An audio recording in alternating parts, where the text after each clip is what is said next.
Let's put this into perspective as well, though, a little bit, because this is a leg workout Giant says. I think my entire bodied volume of blood was in my legs. No. I mean, look at the dimensions of your shoulder. Yeah. I mean, if you go back to that picture, if I go back to your Instagram and bring up the picture, that looks. I mean, there's so much more tissue now. Yeah. What were you doing there? Just squats.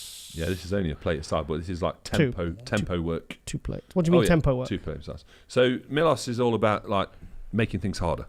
Yeah. So rather than power out 4 plates aside, let's do 2 plates aside, but with nice, slow form, deep reps. Pushing off your heels there as well. I noticed your toes coming up. Yeah. And on the hack squat, for example, instead of pushing through the whole foot, he will get you to push through your toes, not your heels. The toes, to keep it on the quads.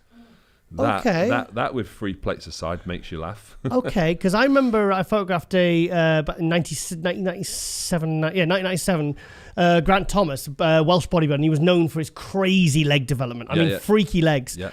And I remember because he was doing 5 plates aside on the leg press, a plate and a half aside on the hack squat. It was about 50 pounds on the leg extension. Yeah.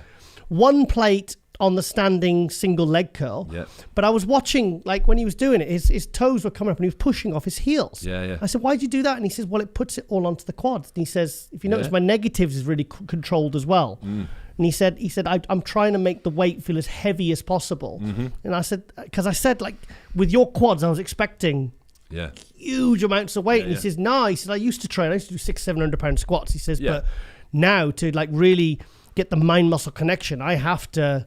Yeah, because I noticed his feet were his toes were coming off the plate. The hack squat and the leg press. I think everybody's got to find. You're having fun there. Oh god, brilliant! Look at that. Everyone's got to find their way. Yeah. What feels good for one person won't feel good for the next. Right. Each body's made up differently. Yeah.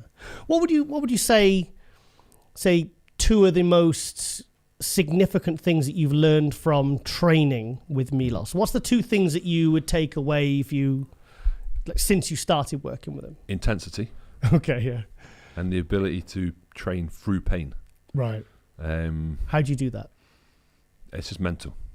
You got to have the mental ability. In bodybuilding, you got to have I would say, bigger emphasis on the mental capacity to push yourself than physical.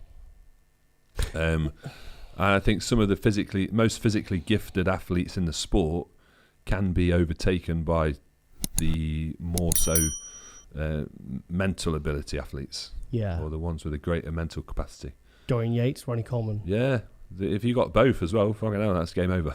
Yeah. I mean, I would say like hard work and talent when the 2 come together and they're mentally strong. I mean, really look at Dorian. I mean, Flex Wheeler, Kevin Navrone, arguably these were guys with better genetics. Yeah. But Dorian just had that mental, what he needed to, What was it like training in the gyms in America?